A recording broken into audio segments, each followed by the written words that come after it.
Given a system of equations, we can convert it into an augmented matrix. A matrix is an array of numbers consisting of rows and columns. If we convert the system of equations to a matrix, the first equation will make up the first row.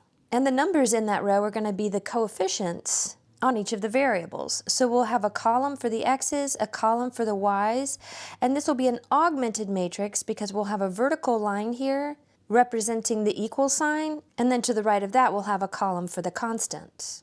So this first row is going to become 3 as the coefficient for x, -2 is the coefficient for y. The augment bar represents the equal sign, and then to the right of the equal sign we have the constant, which is 3. And then the coefficients in the second row are the values that we put in the second row of this matrix. So the coefficient on x is -2, the coefficient on y is 1, and the constant value is -2.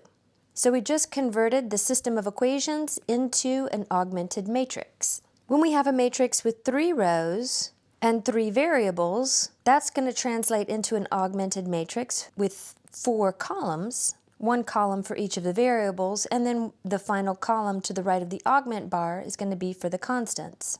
Before we write the system as a matrix, we do need to make sure that our x values are lined up, our y values are lined up, and our z values are lined up. But notice that we have the second equation a little bit out of order. Notice in the first row we're also missing the z variable, and the 5 constant is in the wrong position.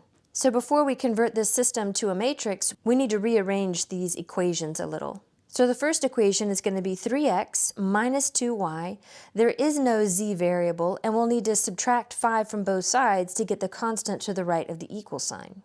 In the second row, we have minus 2x. We're missing the y variable.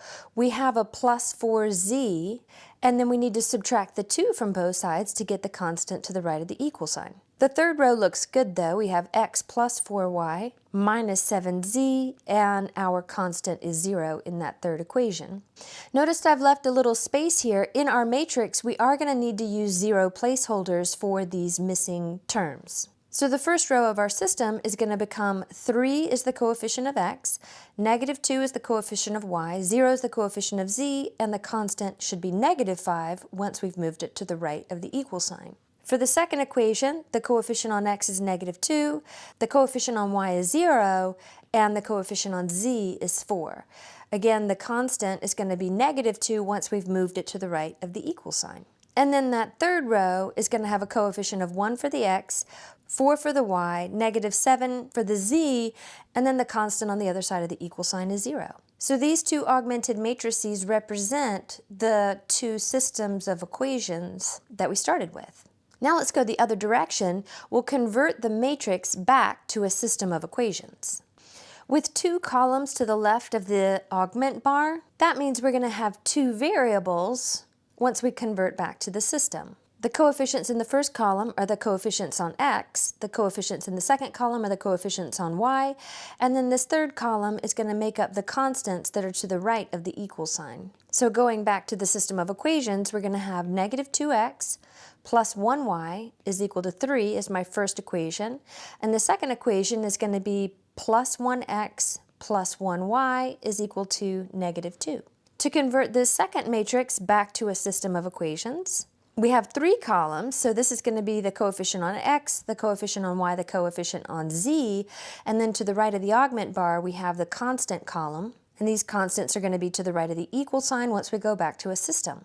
So this first row is going to be 1 is the coefficient on x, 0 is the coefficient on y, and 0 is the coefficient on z, and then we have the constant 3 to the right of the equal sign.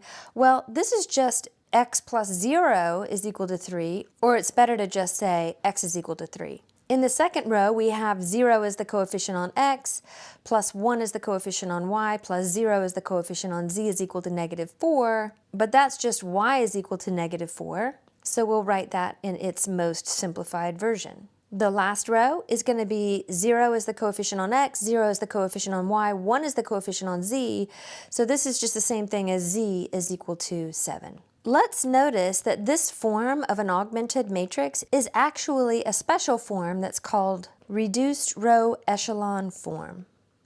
And it's actually a preferred form because when we go back to the system of equations, we get the solution for what x, y, and z must be that would solve that system. When a matrix is in reduced row echelon form, it has positive ones along what we call the main diagonal, and that main diagonal runs from the top left down to the bottom right. And then it also has zeros above that main diagonal and below the main diagonal. So if we have a matrix arranged in this way, we say that that matrix is in reduced row echelon form.